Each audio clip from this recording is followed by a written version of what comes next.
그렇습니다, 주님. 이 땅의 많은 사람들 중에 정말 나만 바라보시고 우리만 바라보시는 그 주님의 사랑을 오늘도 가슴속 깊이 느낍니다. 우리도 이 땅의 많은 것들 속에 하나님만 바라보게 하시고 하나님만 사랑하게 하여 주시옵소서. 우리 예배 가운데 임재하실 줄을 믿습니다. 우리 예배가 주님 받으실 만한 예배 되게 하여 주시옵시고, 이 시간 주께서 말씀하시는 것 듣겠사오니 말씀하여 주시옵소서. 예수님의 이름으로 기도합니다. 아멘. 하나님의 말씀 봅니다. 하나님의 말씀 에베소 4장 1절부터 6절입니다. 교독하겠습니다. 그러므로 주 안에서 갇힌 내가 너희를 권하노니 너희가 부르심을 받은 일에 합당하게 행하여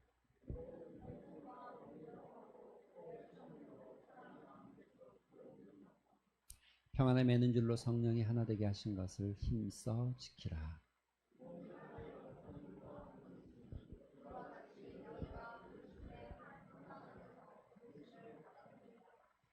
주도 한 분이시오 믿음도 하나요 세례도 하나요.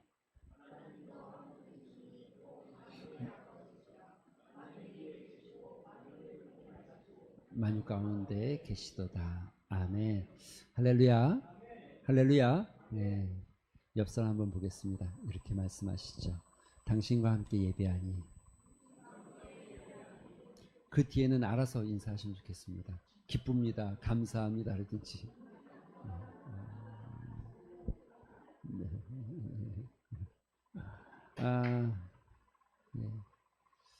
예, 여러분과 같이 예배 드릴 수 있는 게 기쁨인 것 같습니다. 이제 여름이 또 벌써 왔나 봐요. 더워요. 그쵸? 얼마 전까지 온풍기 틀었는데 불과 잠깐 지났는데 이제 에어컨 틀어야 될 것 같은 그런 느낌이 들었습니다. 저도 원래 제 복장에 4월까지는 긴팔인데 이번 주 지난주는 긴팔 입는 게 꽤 힘들더라고요. 4월까지 긴팔, 이제 5월부터 반팔 이렇게 했는데 꽤 힘들더라고요. 이제 저를 보시죠. 저를 보세요. 네. 저를 보세요. 여러분 얘가 누군지 아십니까? 누구죠? 김창훈으로 하는군요. 이 사람이 김창훈으로 하는 게 누구죠? 맹구. 예, 맹구 다 알잖아요. 맹구 다 알죠? 예. 맹구 알아요? 몰라요? 청년들? 이게 또 세대차가 좀 느껴지네요. 맹구가 어느 날 이렇게 물었답니다. 선생님, 제가 하지 않은 일에도 책임을 져야 합니까? 선생님이 이렇게 대답. 아니, 그렇진 않은 것 같은데. 그렇진 않은 것 같은데 그러더라고요. 그래서 또 물었답니다. 선생님, 책임지지 않을 일을 했는데 벌을 받아야 합니까? 아니, 그럴 필요는 없을 것 같은데. 그래서 맹구가 이렇게 얘기했더니, 선생님, 제가 하지 않은 숙제 때문에 혼나야 합니까? 말이 되죠? 좀 말이 되죠? 예. 여러분, 오늘 여러분 같이 좀 나누어야 될 이야기 속에 핵심 주제 중에 하나입니다. 말씀 속에 하나입니다. 예. 사람은 두 가지가 존재합니다. 하나님께서 인간을 창조하시고 책임도 주셨습니다. 책임이 없이 자유만 있으면 방종하는 것이고, 자유가 없이 책임만 있으면 이건 거의 그냥 어떤 로봇 같은 존재가 되어지고, 사람은 책임감을 가지고 있고 그 책임에 따라서 자기의 역량이 달라지고, 책임에 따라서 자기의 권한이 달라지고, 책임에 따라서 자기가 책임짓는 그 일을 통하여서 자기의 존재도 나타나는 게 사람입니다. 잘 이해가 안 되시는군요. 눈빛을 보니까. 예, 사람은 책임에 따라서 자기의 역량이, 그러니까 내가 영향력 있는 사람이 된다는 건 좋은 영향력을 미치기도 하지만, 내 안에 책임질 수 있는 것들이 책임을 많이 지고 책임을 지려고 하는 것들. 쉽게 생각하면 됩니다. 가정에서 아이들이 어릴수록 책임이 책임을 집니까 안 집니까? 안 지죠. 책임 안 집니다. 예. 뭐 밥 먹는 거, 뭐 하다못해 뭐 텔레비를 보고 전기세 나가는 거 아무것도 책임지지 않습니다. 그런데 자라가면서 책임을 진다는 것을 알기 시작하는 거죠. 맞죠? 예. 책임을 진다는 게 그 사람이 성장한 것이고 그 책임을 질 수 있는 게 그 사람의 능력이고 또 책임을 지는 거에 따라서 권한도 달라지는 거죠. 권한을 가지고 있다는 건 책임지는 위치에 있다는 거예요. 근데 권한만 가지고 그 권한만 행사하려고 하는 걸 권위주의 이렇게 얘기하는 거죠. 이런 분이 있어요. 예. 라이놀드 리버라는 분입니다. 아주 유명한 분이죠. 이분의 글 속에 아마 제일 많이 기억나는 게 이걸 거예요. 하나님, 바꿀 수 없는 것은 받아들이는 평온함을. 하나님, 바꿀 수 있는 것은 바꾸는 용기를. 또한 하나님, 그 차이를 구별할 수 있는 지혜를 주시옵소서. 멋진 기도 제목이죠. 기도죠. 예. 한 번 더 옆 사람 한번 보시겠습니까? 예. 그리고 이 기도처럼 당신이 되길 소망합니다. 이런 마음으로 한번 같이 옆 사람 보고 이야기했어요. 하나님, 바꿀 수 없는 것은 받아들이는 평온함을. 하나님, 바꿀 수 있는 것은 바꾸는 용기를.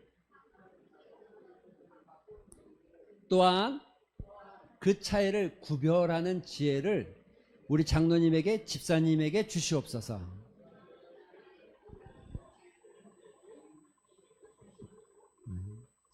꽤 괜찮은 기도의 제목이고, 이런 기도의 제목은 조금 외우고 이렇게 여러분 평소에도 좀 이렇게 입에서 기도하듯이 하는 것도 좋은 것 같아요. 청년들에게는 이런 기도는 좀 본받고 저분의 어떤 생각도 또 하나님 앞에 우리가 어떻게 살아야 될지도 생각해 볼 필요가 있죠. 이분의 동생이 있습니다. 리차드 리버라는 분이 있어요. 생긴 건 더 나이 들어 보이죠? 동생입니다. 동생. 예. 형 아니고 동생이에요. 이분은 기독교에서도 유명한 윤리학자입니다. 윤리. 기독교 윤리를 이야기할 때 리차드 리버의 글을 이야기하지 않을 수가 없어요. 이 사람이 쓴 책 중에 책임지는 자라는 책 중에 세 가지를 이야기합니다. 책임감 있는 사람 중에 첫 번째는 목적론적 윤리, 그러니까 목적론적 책임감이라는 거죠. 이분은 자기의 목적을 성취하는 것이 목표이기 때문에 목적 지향적인 사람들이에요. 목적이 이루면 목적을 성취하는 게 모든 책임을 다한 거고, 성취하기 위해서 어떤 것도 가능한 존재를 서로 이야기합니다. 두 번째는 의무론적 윤리, 이거 의무론적 책임감이라고 하는데, 이런 사람들 주로 지성인에 들어가요. 지성인에 많이 들어가요. 주로 규칙과 사람, 규칙의 사람이라고 말할 수 있죠. 그래서 지성인이에요. 자기가 뭔가를 지켜야 되고 자기의 말에. 그런데 특징은 타인의 관심이 별로 없어요. 세 번째는 책임적 존재. 이걸 우리가 응답적 윤리라고 하는데, 여러분 우리가 살아가는 사회는 예를 들어 생각해 봅시다. 우리 공동체가 어떤 문제를 만나면 그럼 그 문제에 대해서 나한테 책임이 있어요, 없어요? 나는 없다라고 생각하는 사람은 저 3번이 안 되는 거예요. 이해가 되십니까? 책임적 존재로 살아가지 못하는 거예요. 나랑 전혀 별개의 일이라고 해도 우리 공동체에서 일어나고 있으면 그거에 대한 책임감이 있어요, 없어요? 책임감을 가지고 있는 거죠. 이 말을 가정으로 얘기하면, 여러분 가정 안에서 몇 명이 살든 상관없이 어떤 일이 일어났어요? 예를 들어서 아빠가 술을 먹네? 매일 술 취하네? 그러면 자녀는 이거에 대한 책임을 느끼지 말아야 될까요? 느낄까요? 느껴야지. 자기가 할 수 있는 것에서 기도하고 아버지를 도와야죠. 거꾸로 아버지도 마찬가지죠. 요거를 책임론적, 응답적 윤리에서 요거를 조금 더 크게 봅시다. 그럼 우리 사회에서 일어나고 있는 일들에 대해서 여러분 우리가 책임이 있어요, 없어요? 있는 거예요. 예. 여러분 저 반대, 예를 들어서 전라도 어디에서 무슨 일이 일어났다, 그거에 대한 책임이 있어요, 없어요? 있는 거예요. 오늘 아침에 잠깐 나누면서 작년 2023년 9월에 일어났던 돌려차기 남성, 이 사건이 일어난 일에 대해서 여러분 책임이 있어요, 없어요? 있는 거예요. 그걸 나는 없다라고 생각하면 안 된다는 거예요. 이걸 조금 더 넓혀 봅시다. 그러면 이 지구상에서 일어나고 있는 일들 속에서 여러분 우리에게 책임감을 조금 가져야 될 의무가 있을까요, 없을까요? 있는 거예요. 예를 들어서 그래서 저 지구 반대편에 있는 소말리아의 어느 땅에 굶주리고 있는 얼굴도 못 본 어떤 아이가 아사 직전에 있다면 그 아사 직전에 있는 그 아이에 대한 책임, 그 생명에 대한 책임을 우리도 져야 하는 거예요. 나랑 상관없지 뭐 라고 생각하면 안 된다는 거예요. 그래서 여러분 너무 비싼 거 먹는 거는 죄예요. 아사되는 사람도 있잖아요. 책임감을 가져야 돼요. 책임감. 이걸 조금 좁혀서 이제 얘기해 봅시다. 우리 말씀을 나눠 봅시다.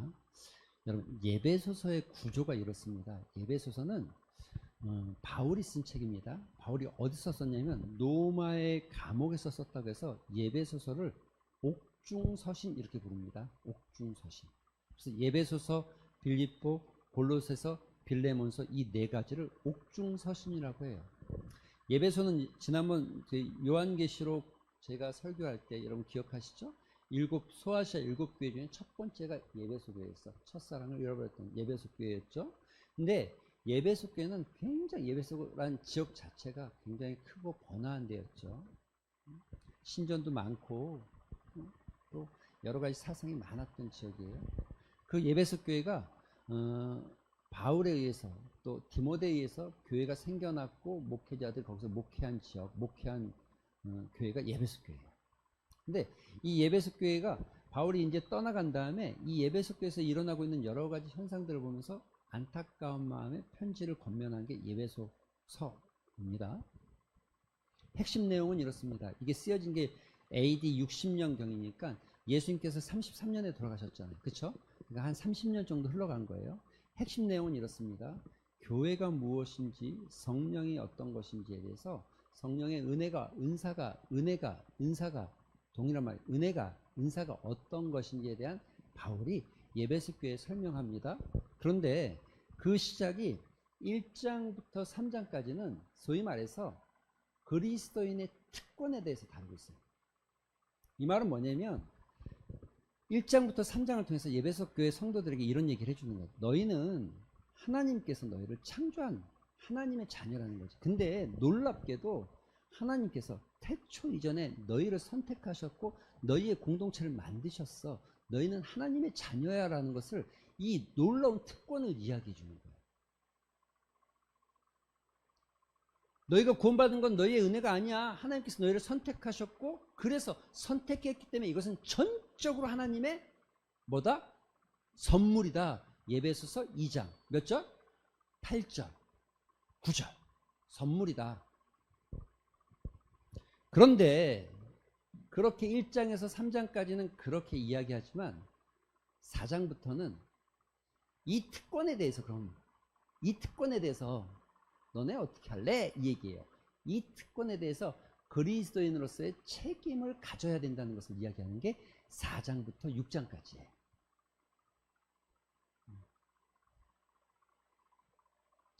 그러니까 특권에는 책임이 따라오는 거예요.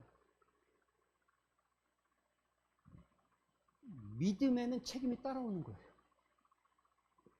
여러분, 내가 하나님의 자녀가 되어지고 구원받은 백성이 되었다. 와, 할렐루야. 이건 너무 할렐루야죠. 그런데 하나님께서는 그것에 대해서 책임을 묻는 거예요. 책임. 이걸 다르게 해서 여러분 이렇게 보시면 되죠. 그러니까 전반부가 1장부터 3장이죠. 특권에 대해서 이야기합니다. 그리고 두 번째 뭐죠? 이 특권과 함께 동일하게 얘기한 게 지위. 너의 지위가 하나님의 아들로서의 지위, 창조주의 가족이 된 지위, 이 땅 가운데 그리스도인으로서 리더자가 되어진 지위, 구원받은 백성으로서의 지위, 이 위치를 얘기해 주는 거예요. 위치를. 그리고 후반부에서는요, 이 지위와 특권에 대해서 책임과 함께 행할 것의 행위에 대해서 이야기하는 거예요. 그러니까 앞에는 특권이고 뒤에는 책임이고, 앞에는 지위를 이야기하는데 뒤에는 행할 것에 대해서 이야기하고 있는 거예요. 이 중간을요, 전반부가 1장부터 3장인 이 중간을 이었는 게 그러므로입니다. 그러므로.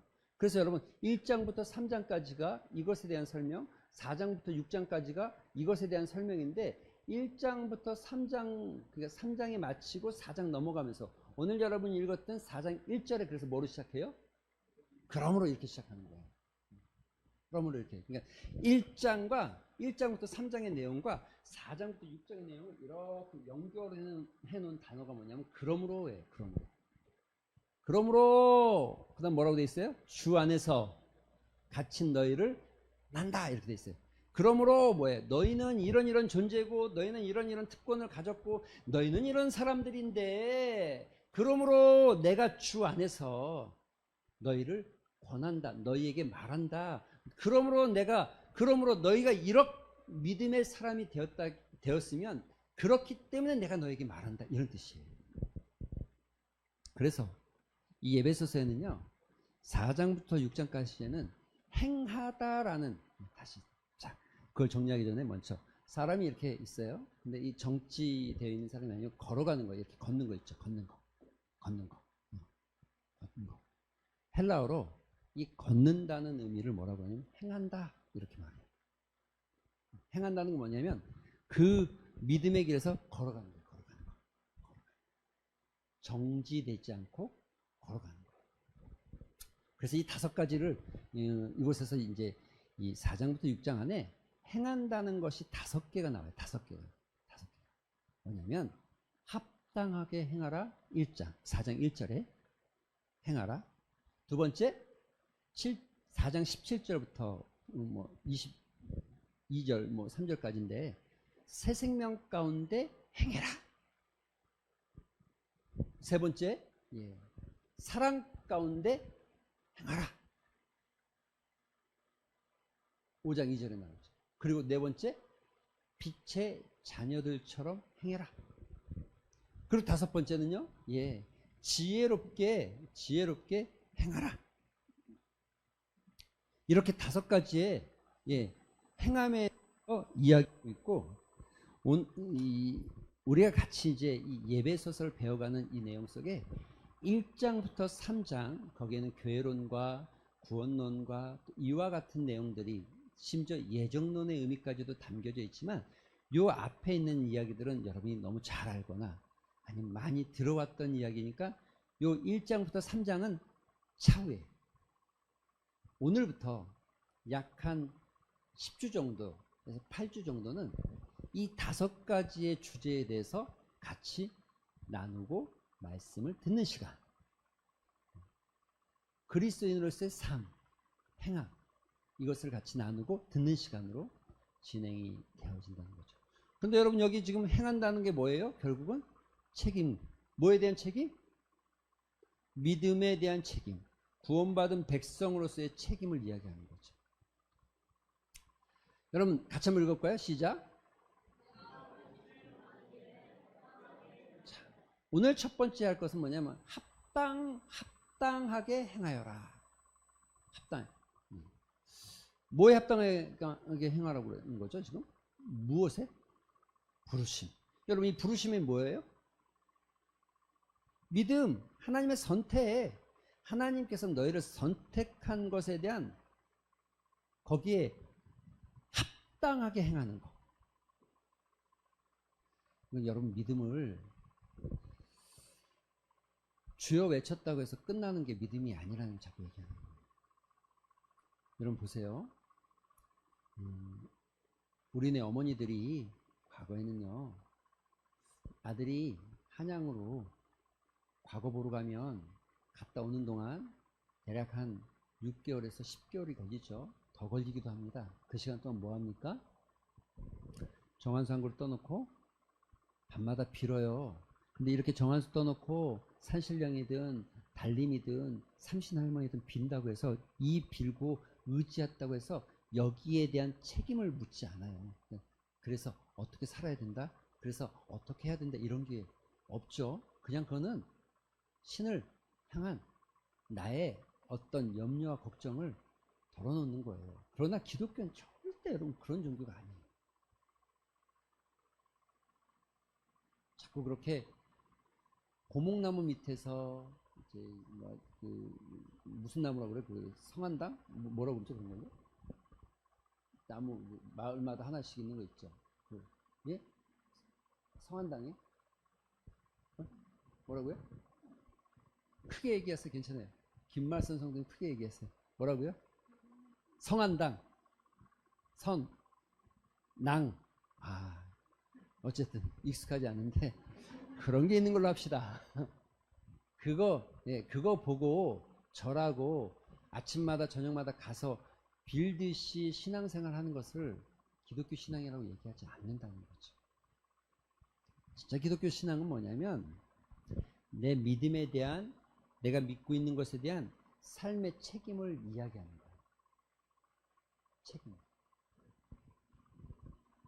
이거 안 따라오면, 동전의 양립처럼 이게 안 따라오면, 그래서 야고보 사도는 뭐라고까지 이야기합니까? 이게 없으면 뭐라고 그래요?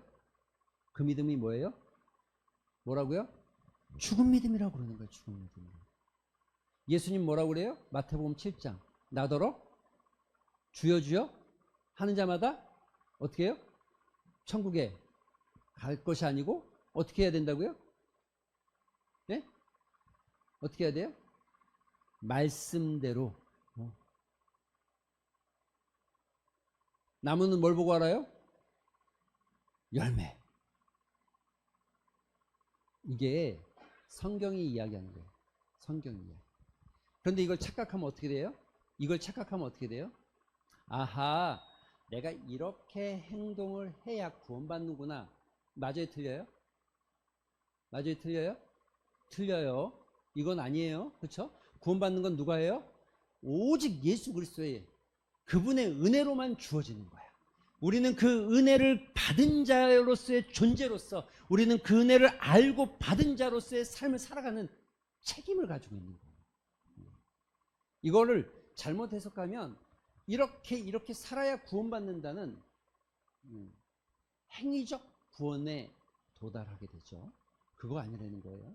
다만 믿음에는 반드시 책임이 따라온다.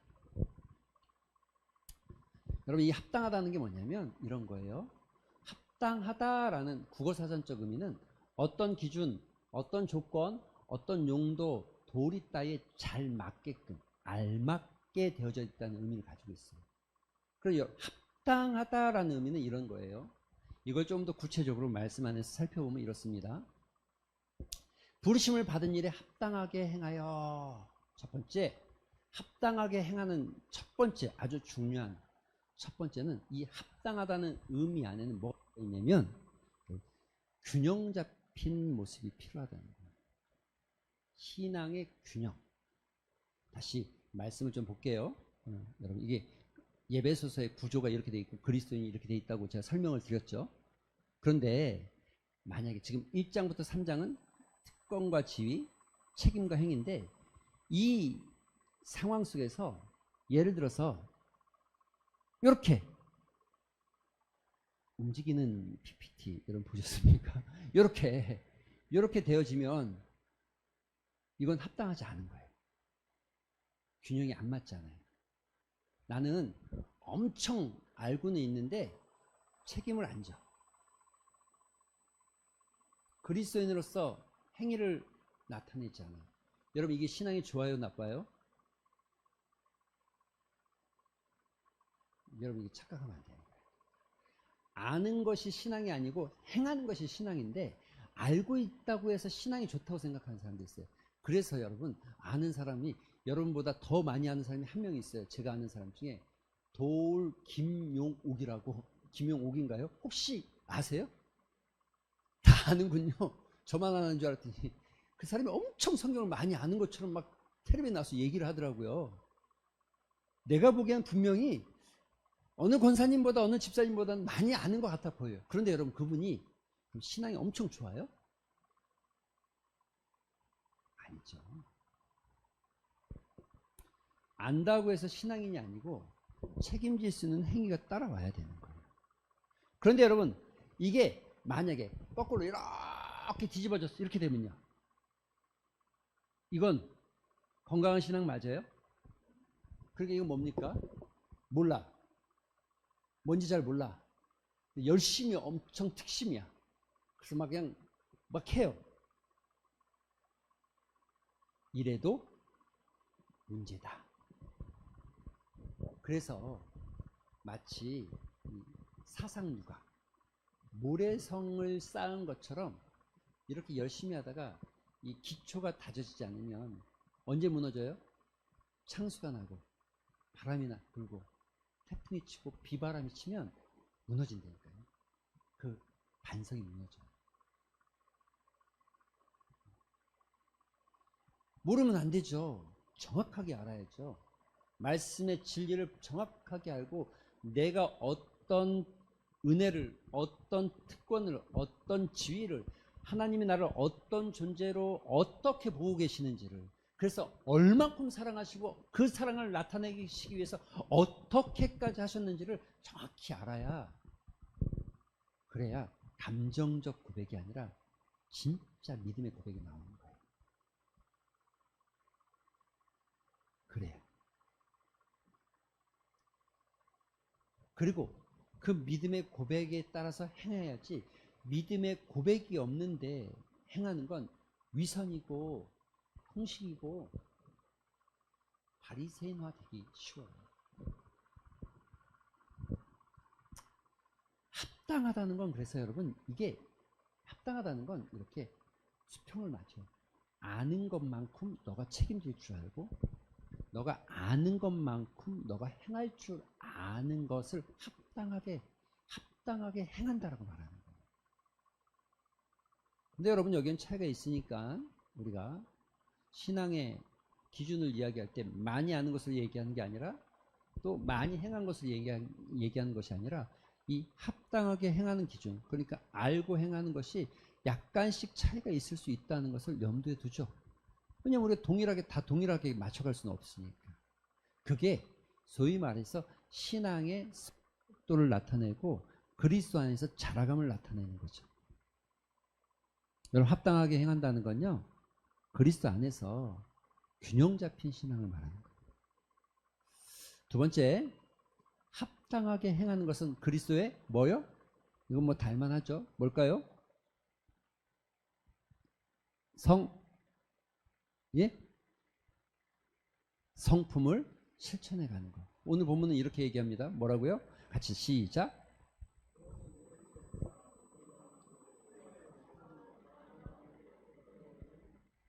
여러분, 제가 빨간색 쳐놨어요. 겸손이 뭐예요? 따라해 봅시다.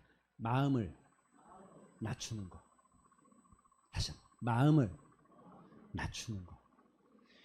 마음이 낮춰지지 않았는데 누군가에게 자기가 낮은 것처럼 행동하는 건, 이걸 또 뭐라 그래야 돼요? 예? 위선. 진짜 겸손은 자기의 마음을 낮추는 거예요. 사실 그런데 낮추는 게 아니라 들여다보면 높아질 게 없는 거를 아는 거죠. 높아질 게 없잖아요, 사실.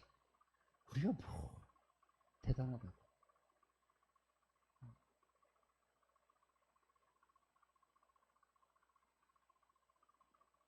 이건 뭐 대단하다고.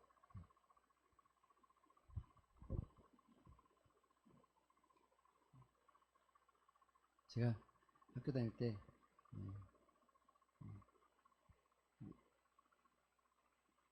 대학원 다닐 때, 교육대학원 다닐 때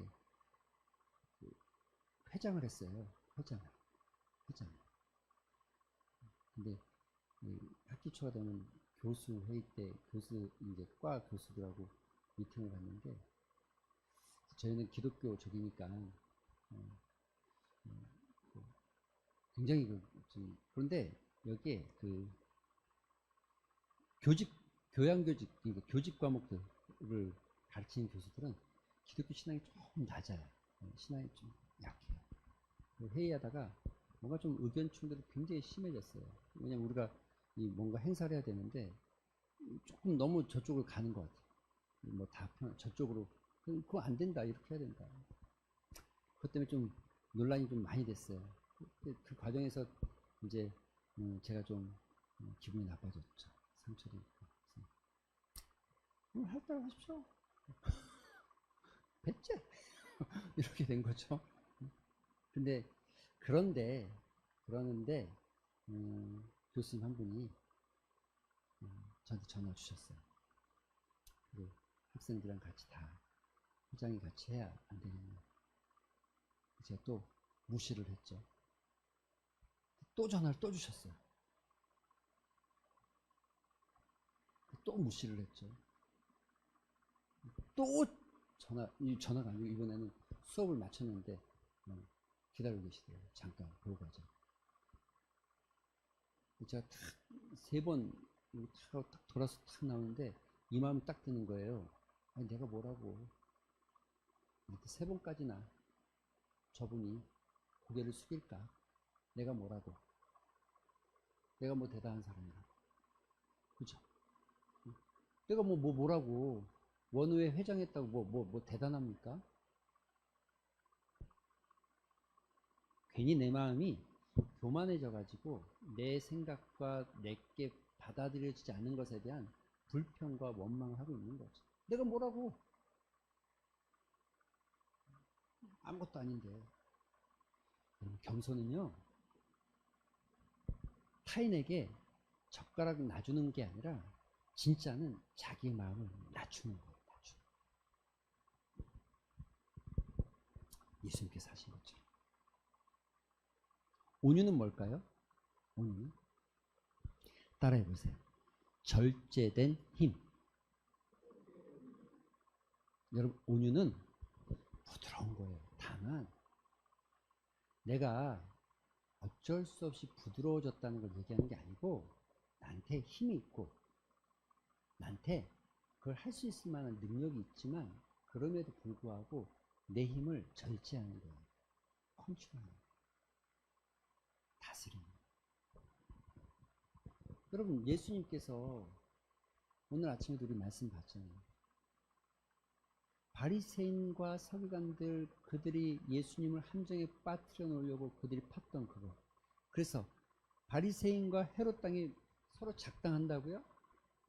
1만 천사로 그들을 벌할 수 있고 말 한마디로 그들을 쓸어버릴 수 있지만 주님이 그렇게 하지 않습니다. 안 하죠. 나사로를 살리고 회당장 야이로의 딸을 살려낼 수 있는, 다른 말로 하면 뭐예요? 생명의 생사 여탈 생명의 주관자가 얼마든지 할 수 있는데 그렇게 안 하죠. 그들을 향해서 참지.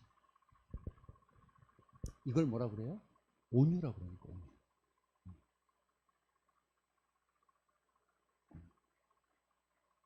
이 온유가 실패해서 넘어진 사람들 몇 있습니다. 성도님들. 괜히 화내가지고 바위도 막 내려치고 내려가지고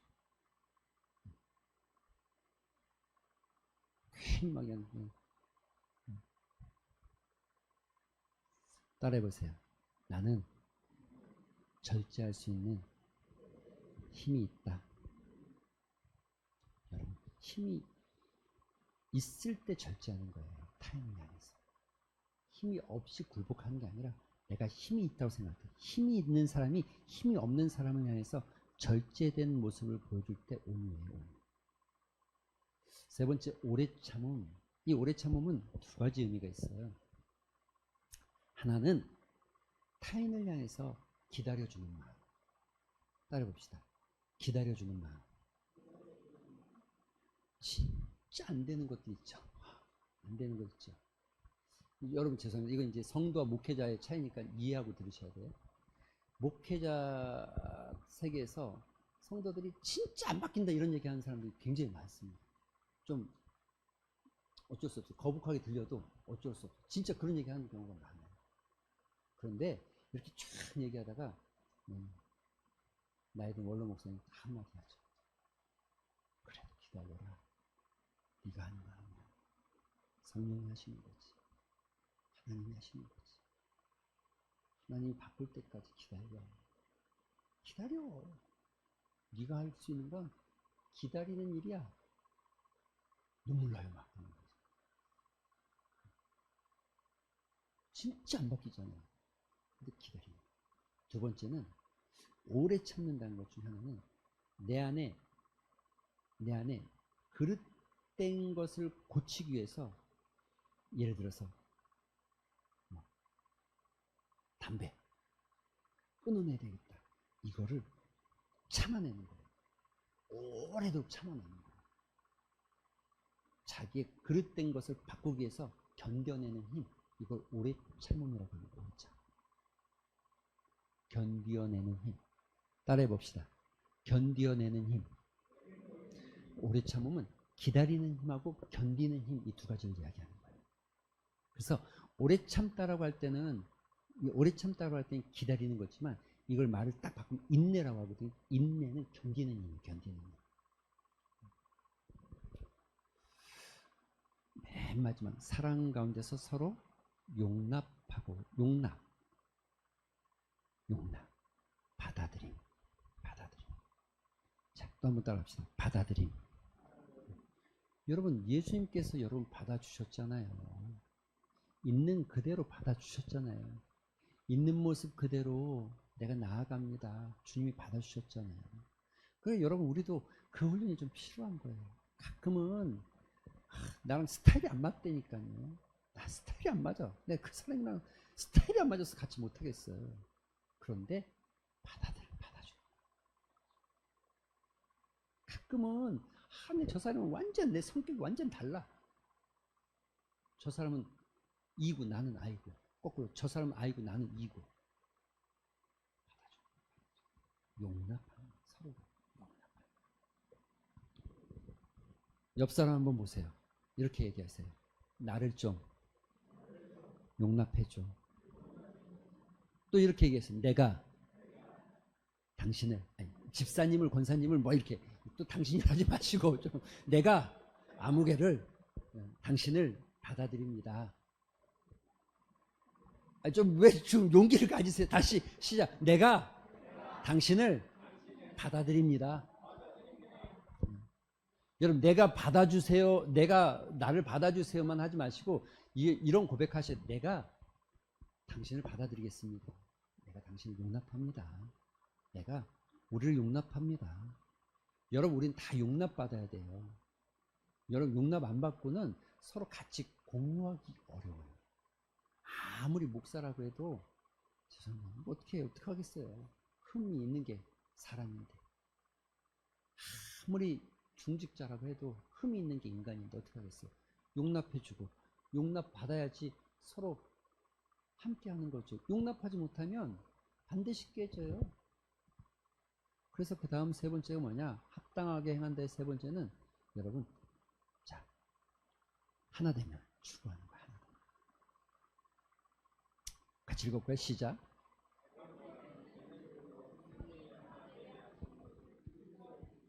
요한복음 17장 예수님께서 하나님과 내가 하나인 것처럼 너희도 어떻게 되기를 원한다? 하나 되기를 원한다. 오늘 이후에도 성령이 하나고 믿음이 하나고 하나. 그리스도인들은 하나예요. 하나. 한 지체.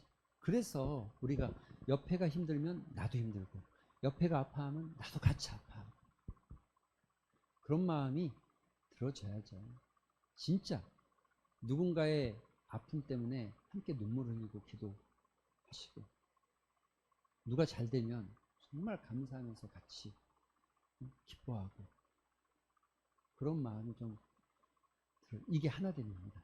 손잡고 우리 하나 되자 이렇게 한다고 하나 되는 게 아니라 첫 번째 하나됨은 성령 안에서 같은 목표와 비전을 가지고, 두 번째 하나됨은 성령 안에서 같은 마음, 그걸 감정, 같이 누리는 거예요. 슬픔은 나누면 어떻게 돼요?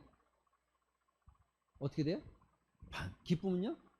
배가 돼요. 그렇잖아요. 그러니까 나누는 거예요. 나누면 누가 힘들어하면 같이 힘들어하고, 누가 힘들어하는 것 때문에 울면 같이 울어주고, 누가 무슨 일 때문에 기뻐하면 나는 그렇게 안 됐다 할지라도, 내 자녀는 대학에서 떨어졌다 할지라도, 야, 니만 자녀 있냐?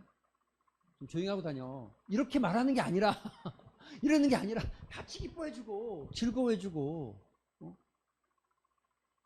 마치 내 일처럼. 누군가 부끄러운 일을 당하면 그게 놀림거리거나 어떤 이야기거리거나 수근수근거림이 아니라 그의 마음을 헤아리고 감싸 안아주고 괜찮다고 말해주고, 아무 일도 아닌 것처럼. 여러분, 이게 하나됨이에요. 성령 안에서 같은 비전을 가지고 같은 마음을 가지고 하나 되게 하는 거예요. 물론 이 안에 같은 믿음, 같은 지식도 필요하죠. 같은 믿음. 진리가 분명해야죠. 다르면 같이 할 수 없죠. 합당하게 행한다는 것은 바로 이 세 가지입니다. 하나는 균형 있는 것, 두 번째는 뭐라고요? 예수 그리스도의 성품에 참여하고 추구하는 것, 세 번째는요, 하나됨을 추구하는 것. 오늘 이 합당한 삶이 여러분의 삶에, 여러분의 신앙 안에 나타나게 되기를 주님의 이름으로 축원드립니다. 말씀 생각하면서 기도하는 시간 한번 가지겠습니다. 기도하실 때에 여러분 다시 한번 깊게 생각하셔야 돼요. 마음에 새기셔야 돼요. 뭘요? 합당하게 행하라, 이 말을 새기셔야 돼요. 합당하게 행하라, 이 말을 새기셔야 된다니까요. 하나님, 내가 믿음에 합당하게 행하게 하여 주시옵소서. 그리스도의 자녀답게 살게 하여 주시옵소서. 구원받은 백성으로서 합당하게 행하게 하여 주시옵소서. 부르심에 합당하게 행하게 하여 주시옵소서. 균형 잡힌 신앙이 되게 하시고, 예수 그리스도의 성품을 닮아가게 달려가는 신앙 되게 하시고, 또 공동체의 하나됨, 서로를 용납하고 한 마음을 갖고 한 비전을 품고 한 성령 안에서, 하나님, 나 혼자는 할 수 없지만 같이 하면 우리가 더 큰 일, 더 놀라운 일, 더 은혜로운 일들을 하나님 앞에서 할 수 있고 나타낼 수 있는데, 한 마음 하나 되게 하여 주시옵소서. 그럼 이런 믿음의 고백, 말씀의 결단을 따라서 잠시 한번 우리 합심해서 기도하고 마친 시간 같습니다. 기도하겠습니다. 아버지 하나님, 감사합니다. 하나님, 오늘도 우리에게 주께서 은혜 주셔서, 아버지 하나님, 이 은혜의 자리를 불러주시고 말씀 앞에 쏟아주시니 감사합니다. 하나님, 우리가 믿음에 합당한 자가 되게 도와주시옵소서. 아버지, 부르심에 합당한 자가 되게 도와주옵소서. 성령에 합당한 자가 되게 도와주시옵시고, 하나님의 말씀에 합당하게 행하는 믿음의 삶을 살아갈 수 있도록 주님 역사를 주시옵소서. 아버지, 말하기 원하는 것은 아버지, 우리의 신앙이 아버지 균형 잡힌 신앙이 되길 소원합니다. 아버지, 아는 것에서 멈춰버린 신앙이 되지 않게 하여 주시옵시고, 모르고 무작정 행하는 신앙이 되지 않게 하여 주시옵시고, 내가 아버지 주님께서 받은 주님 안에서 누리는 특권과 주님 앞에서 주어진 아버지 지위에 맡기고 행동하게 하시고 행하게 하시고 책임 있는 자가 되게 하여 주시옵소서. 또 아버지, 나아가기도 원하는 것은 아버지 하나님이시오. 날마다 아버지 예수 그리스도의 성품에 참여하게 하여 주시옵시고, 닮아가게 하여 주시옵시고, 모든 겸손과 모든 온유와 노래창과 모든 아버지 하나님 용납함으로 아버지 하나 되게 하시옵시고, 아버지 공동체를 바라보게 하여 주시옵소서. 아버지 공동체가 하나 되길 소원합니다. 믿음 안에서 하나 되게 도와주시옵소서. 성령 안에서 하나 되게 도와주시옵소서. 마음이 합하여 한 마음 되게 도와주시옵시고, 그래서 예수 안에서 하나 되어지는 은혜를 누리게 하여 주시옵소서. 하나님,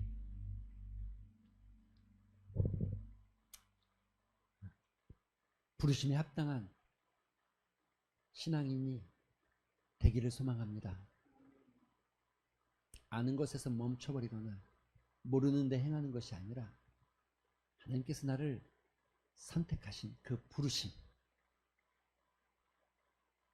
하나님께서 나에게 주신 그 특권,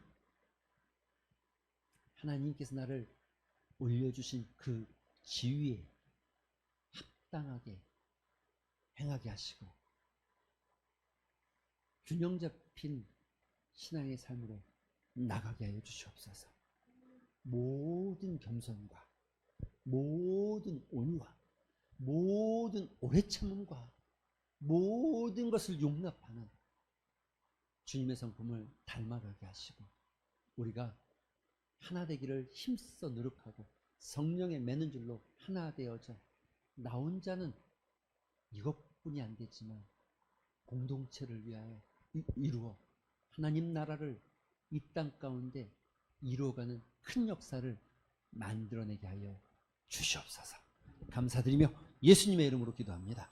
아멘.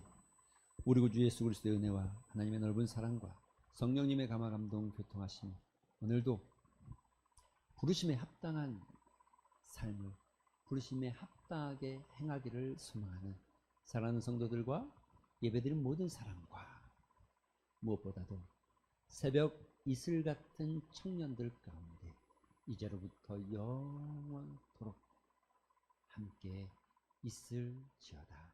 아멘.